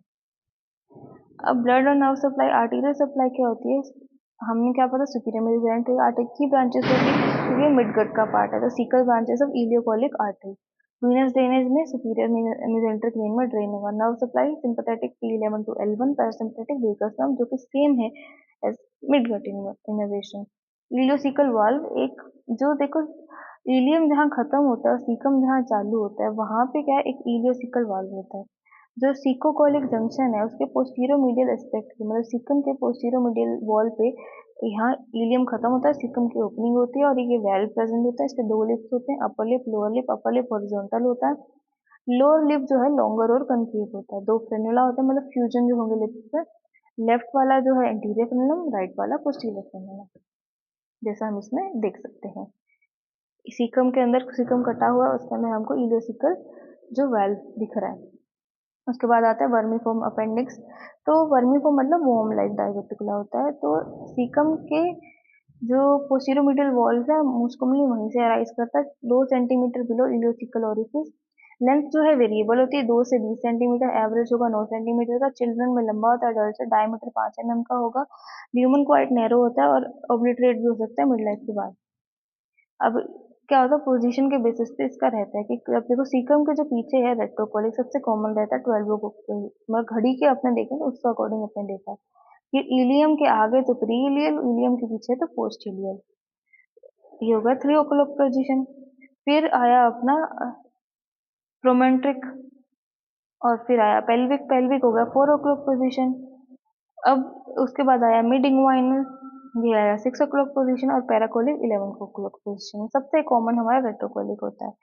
ये वही सेम चीज। अब आर्टरी जो होती है इसको अपेंडिकुलर आर्टरी सप्लाई करती है। ओरिजिन क्या रहता है कि सुपीरियर मेसेंट्रिक आर्टरी उसकी जो इलियोकोलिक आर्टरी है उसके लोअर डिवीजन सप्लाई करती है। तो टर्मिनल इलियम के बिहाइंड ये आती है। मीजो अपेंडिक्स जो होते हैं बेस के वहाँ वो एंटर करती है और टिप पे ये एंड हो जाती है। ब्रांचिंग क्या रहती है, एक रिकरेंट ब्रांच देती है posterior caecal artery. Final position क्या होती है, ये free border of mesoappendix में लाई करती है और अपेंडिक्स वॉल पे ये एंड होता है इसका। वीनस ड्रेनेज क्या है, appendicular, ileocolic, superior mesenteric vein, फिर पोर्टल वेन। सिंपैथेटिक में क्या होंगे, T9 to T10, coeliac plexus, parasympathetic vagus vein. और रेफर्ड पेन जो होगा कि अम्बलाइकस पे होगा, जैसे टेस्टिस और स्मॉल इंटेस्टाइन का रहता है, कि मतलब क्योंकि ये मिडगट का पार्ट है इस वजह से। Bio hepatic flexor, splenic flexor, right side में हिपैटिक फ्लेक्सर, लेफ्ट साइड में स्प्लीनिक फ्लेक्सर। याद कैसे रहेंगे, liver right side, spleen left side, angle right angle, acute angle. Hepatic flexor right kidney पे होगा, वो स्प्लीन पे होगा। राइट साइड है तो right colic artery, left side है तो left colic artery. Hepatic fracture से कोई लिगामेंट अटैच नहीं होगा, स्प्लीनिक फ्रैक्चर से पेनिकोकोलिक लिगामेंट अटैच होता है। हेपेटिक फ्रैक्चर L2 पे रहता है, स्प्लीनिक फ्रैक्चर थोड़ा ऊपर रहता है T12 पे, क्योंकि हमारा ट्रांसवर्स कोलन ओब्लिक है। अब जो है राइट 2/3 ऑफ ट्रांसवर्स कोलन और left 1/3 of transverse colon. Till umbilicus जो है वो है राइट 2/3 और असेंडिंग टू हाइपोकॉन्ड्रियम है वो हमारा लेफ्ट 1/3। आर्टीरियल सप्लाई रहती है middle colic artery of superior mesenteric artery और वो रहती है ascending branch of left colic artery जो कि इंफीरियर मेसेंट्रिक आर्टरी की ब्रांच होती है। नर्व सप्लाई होगी वेगस से और उसकी हो गई पेल्विक स्प्लैंकनिंग नर्व से और S2 S3 S4 जो कि हाइंगर से मिलता है। अब ट्रांसवर्स कोलन क्या होता है 50 सेंटीमीटर का होता है, राइट कोलिक फ्रैक्चर से लेफ्ट कोलिक फ्रैक्चर में जाता है। एंटीरियर में क्या होगा ग्रेटर ओमेंटम अब्डोमिनल वॉल, पीछे इसके ड्यूडेनम का सेकंड पार्ट होगा और हेड ऑफ पेनक्रियास और स्मॉल इंटेस्टाइन। अब स्पेशल फीचर क्या है कि ये ट्रांसवर्स मीडियल कोलन के अंदर सस्पेंडेड होता है, मोबाइल होता है, ट्रूली ट्रांसवर्स नहीं होता है, ये ऑब्लिक है। फिर आया लेफ्ट कोलिक फ्रैक्चर, ये क्या है ट्रांसवर्स कोलन और डिसेंडिंग कोलन के बीच का जंक्शन होता है। जो इसके क्या है lower part of left kidney और डायाफ्राम बिहाइंड स्टमक और स्टमक के पीछे, लोअर पार्ट ऑफ किडनी इसके आगे हो गए, लोअर पार्ट ऑफ किडनी पीछे होगा और स्टमक स्प्लीन के बिलो होगा। ये अटैच होगा 11th रिब से via phrenicocolic ligament. Descending colon 25 centimetre का लेफ्ट कोलिक फ्रैक्चर से सिग्मोइड कोलन। एंटीरियर में स्मॉल इंटेस्टाइन, पोस्टीरियर में transverse abdominal quadratus plus lumborum, मतलब जो भी हमारे पोस्टीरियर एब्डोमिनल वॉल के स्ट्रक्चर्स होंगे। अब ये असेंडिंग कोलन से नैरोअर होगा। फिर आया सिग्मोइड कोलन, ये 37.5 सेंटीमीटर का है। ये पेल्विक ब्रिम से थर्ड सैक्रल वर्टिब्रे तक रहता है और ये क्या है स्मॉल इंटेस्टाइन से कवर होता है और ये भी सस्पेंडेड होता है सिग्मोइड मेसोकोलन से। फिर आया रेक्टम। अब जो पार्ट सिग्मोइड कैनाल के बाद कोलन के बाद आया और एनल कैनाल के बीच में आया वो हमारा रेक्टम है और डिस्टल पार्ट होता है लार्ज इंटेस्टाइन का और इसमें क्या है हमारा स्टूल स्टोर होता है और इससे और जब भी स्टूल इसमें आता है तो और ज़्यादा डिफिकेट करना है, स्ट्रेट नहीं है इसोफेगस की तरह, इसमें भी कर्वेचर्स हैं एंटीरियर पोस्टीरियर और साइड टू साइड। अब इसमें क्या है जो लार्ज इंटेस्टाइन के टिपिकल स्ट्रक्चर्स होते हैं जैसे सर्कुलेशन है, अपेंडिक्स एपिकुलाई और टीनिकुलाई नहीं होते और ये पोस्टीरियर लेसर पेल्विस में प्रेजेंट होता है और लाई करता है anterior to sacrum S3 to S5 और कोक्सिक्स। अब स्टार्ट करते हैं S3 वर्टिब्रा से। S3 पे हमारा सिग्मोइड कोलन खत्म हुआ और क्या है कि एंड करता है जो टिप ऑफ कोक्सिक्स से 2 से 3 सेंटीमीटर बिलो, वहाँ पे ये हमारा इनोरेक्टल जंक्शन आता है। मेल्स में है ये कॉरेस्पॉन्ड करता है एपेक्स ऑफ प्रोस्टेट से। लेंथ होती है 12 सेंटीमीटर, डायमीटर अपर पार्ट में 4 सेंटीमीटर होता है, लोअर पार्ट में डायलेटेड होता है रेक्टल एम्पुला की वजह से। अब रेक्टम क्या है डाउनवर्ड बैकवर्ड और इनिशियली होता है फिर स्ट्रेट होता है और फाइनली डाउनवर्ड और फॉरवर्ड चला जाता है। अब हम इसके कर्वेचर की बात करें तो एंटीरियर पोस्टीरियर जो कि हमारे एक सेक्रल कर्वेचर है और पेरिनियल कर्वेचर जिसमें वो हम इसमें देख सकते हैं सेक्रल और पेरिनियल। फिर हमारे जो साइड वाले आते हैं upper right, middle left, lower right. फिर पेरिटोनियम की कवरिंग देखें तो अपर 1/3 पे मतलब फ्रंट में और दोनों साइड में होंगे, मिडिल 1/3 में सिर्फ फ्रंट पे होगा, लोअर में सिर्फ पेरिटोनियम होगा ही नहीं इसका, जैसा हम इस फोटो में भी देख सकते हैं।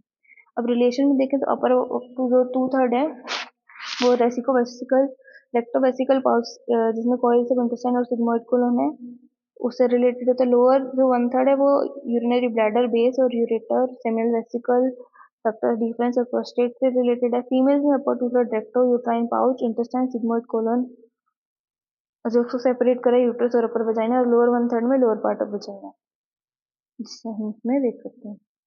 और पोस्टीरियर रिलेशन में दोनों में सेम ही है। बोनी रिलेशन में पहले sacrum coccyx anococcygeal ligament, muscle में piriformis coccygeus levator ani, vessels में median sacral superior rectal lower lateral sacral vessels, nerves में sympathetic chain ganglion S3 to S5 coccygeal nerve, pelvic splanchnic nerves, lymphatics में lymph nodes और fat, जैसा हम इस photo में देख सकते हैं। अब आर्टरी क्या रहती है superior rectal artery, middle rectal artery, median sacral artery. तो superior rectal artery inferior mesenteric artery की ब्रांच है, ये पूरा रेक्टम को सप्लाई करती है मेन आर्टरी और डिवाइड हो जाती है S3 पे, लूप एनास्टोमोसिस बनाती है। मिडल रेक्टल जो है इंटरनल आर्टरी की ब्रांच है और ये सुपरफिशियल जो मसल कोट होता है लोअर रेक्टम का उसको सप्लाई करती है और इसका एनास्टोमोसिस पुअर होता है। Medium sector artery posterior surface of aorta से आती है और पोस्टीरियर इनोरेक्टल जंक्शन को सप्लाई करती है।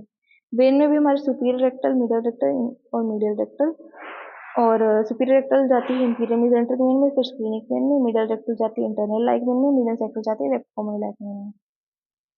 यही हमारा वही जो हमने अभी बात किया वही है। फिर आया नर्व सप्लाई, सिंपैथेटिक आती है L1 to L2, superior rectal और इंफीरियर हाइपोगैस्ट्रिक प्लेक्सस से। ये वही कि मसल को क्या करेगी, रोकेगी और स्फिंक्टर को मोटर करेगी। Parasympathetic S2 to S4, pelvic splanchnic nerves, inferior hypogastric plexus.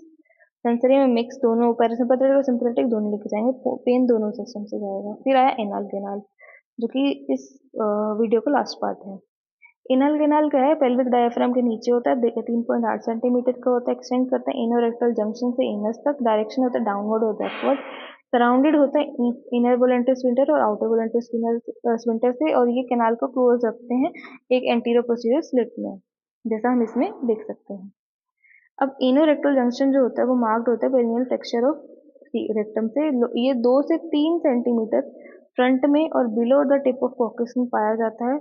और यहाँ पे क्या, जो अपेक्स ऑफ प्रोस्टेट है मेल में, वहाँ ये यहाँ पे पाया जाएगा, इसलिए हम कोरेक्टल करते हैं तो हम देखते हैं कि जो इस एरिया में, तो रेक्टम के एरिया में हमको प्रोस्टेट मिलता है। अगर वो बड़ा हुआ है तो हमको फील होता है, और वो उस पेशेंट को क्या था, प्रोस्टेट में ले लिया, कुछ प्रोस्टेट कैंसर कुछ है। अब एनस जो होता है, सरफेस ओपनिंग होती है एनल कैनाल की, ये 4 सेंटीमीटर बिलो और in front of tip of focus पे होती है, सिन यहाँ पे पिगमेंटेड होती है, रेडिएटेड फोल्ड्स होते हैं और लार्ज एपोक्राइन ग्लैंड्स होते हैं, जैसा हम इसमें देख सकते हैं। आगे की तरफ दोनों सेक्सेस में क्या होगा, पेरिनियल बॉडी है, मेल में मेम्ब्रेनस यूरेथ्रा और बल्ब ऑफ पेनिस है, फीमेल में लोअर एंड ऑफ वजाइना है। पीछे की तरफ हमारा कॉकक्स है, तो टिप ऑफ कॉकक्स और एनोकॉक्सियल लिगामेंट, लेटर की तरफ इश्यूएनल फोसा। अब इसके एपिथेलियम ना अलग रहती है, मतलब अपर वाला जो पार्ट होगा इंटेस्टाइनल होगा, लोअर वाला पार्ट जो करते हो वो स्किन के जैसा होगा, बीच वाला थोड़ा जंक्शन पार्ट होगा। तो ऊपर का 15 mm, 15 mm, 8 mm, ऊपर का कोलमनर, नीचे का stratified squamous non keratinised, lower का स्ट्रेटिफाइड स्क्वेमस केराटिनाइज्ड। अब इसमें देख सकते हैं 15 mm, 15 mm, 8 mm। White line के नीचे वाला हमारा जो है, मतलब स्किन के जैसा एपिथेलियम होगा, बीच वाला 15 mm पेक्टन वाला जो है वो जंक्शन जैसा होगा, ऊपर वाला हमारा म्यूकोसा जैसा, इंटेस्टाइनल जैसा होगा। फिर आया इंटरनल इनर स्फिंक्टर और external inner sphincter. Internal inner sphincter involuntary होता है, एक्सटर्नल वाला वॉलेंट्री होता है। अब इनवॉलेंट्री है तो स्मूथ मसल से बना होगा, जो अपर 30 mm है उधर होगा, मतलब वाइड लाइन के ऊपर वाला, और सब डिवाइडेड नहीं होता, ऑटोनोमिक इनोवेशन है। एक्सटर्नल वाला वॉलेंट्री है, स्केलेटल मसल से बना है, पूरे एनाल कैनाल में प्रेजेंट है, उसके 3 है डिवीजन, सबक्यूटेनियस, सुपरफिशियल, डीप। अब इसको क्या है, इंफीरियर रेक्टल नर्व यानी पुडेंटल नर्व और S4 पेरिनियल ब्रांच इसकी सप्लाई करती है। अब ब्लड सप्लाई जो होती है, above pectinate superior rectal artery, below pectinate inferior rectal artery. अब क्या होता है कि ये ना एक हम बात करें तो एक ऐसे ना सर्कुलर एक प्लेक्सस बनाता है वेन का। तो इंटरनल रेक्टल प्लेक्सस ये सबम्यूकोजा ऑफ एनल कैनाल में होता है, ये सुपीरियर रेक्टल आर्टरी से बनता है। तो इसमें क्या होता है, कम्युनिकेट करता है एक्सटर्नल प्लेक्सस मिडल और इंफीरियर रेक्टल वेन से, और site of photo systemic anastomosis भी है ये। अब यहाँ पे क्या होता है कि जो हमारे इंटरनल हेमोरॉइड्स होते हैं, तो यहाँ पे डायलेट हो जाएगी, रप्चर हो जाएगी, तो यहाँ पे होता है इंटरनल हेमोरॉइड्स। और ये इसमें क्या होता है कि प्रोमिनेंट वेन होती है 3, 7 और 11 o'clock पोजिशन में लिथोटोमी में, यहाँ पे इंटरनल पाइल्स होता है। फिर एक्सटर्नल रेक्टल प्लेक्सस, अब एक्सटर्नल है तो मसल कोट के वहाँ होगा, तो लोअर मिडल अपर पार्ट में सुपीरियर मिडल और inferior rectal, inferior mesenteric artery, internal iliac artery, internal pudendal, sorry inferior mesenteric vein, internal iliac vein, internal pudendal vein. फिर एनल वेन एक जो होती है रेडियली अराउंड एनियल मार्जिन करती है, तो वो हमारा एक्सटर्नल हेमोरॉइड उससे होता है, ये ऐसा इसका रहता है। अब नर्व सप्लाई की बात करें तो अब पेक्टिनेट लाइन ऑटोनोमिक होगा, sympathetic L1 to L2, parasympathetic S2 to S4, pain sensation visceral control इसी से होगा। बिलो पेक्टिनेट लाइन सोमैटिक रहेगा, inferior rectal nerve S2 to S4, local sensation voluntary muscle control रहेगा, इंटरनल स्फिंक्टर जो होगा autonomic रहेगा, और एक्सटर्नल स्फिंक्टर सोमैटिक रहेगा। ठीक है, तो हमारा बेसिक डिफरेंस क्या था, अपर पार्ट जो हाइंडगट का है और जो लोअर पार्ट है एक्टोडर्मल है, तो जो चीजें होंगी वो भी वैसी रहेंगी। Thank you.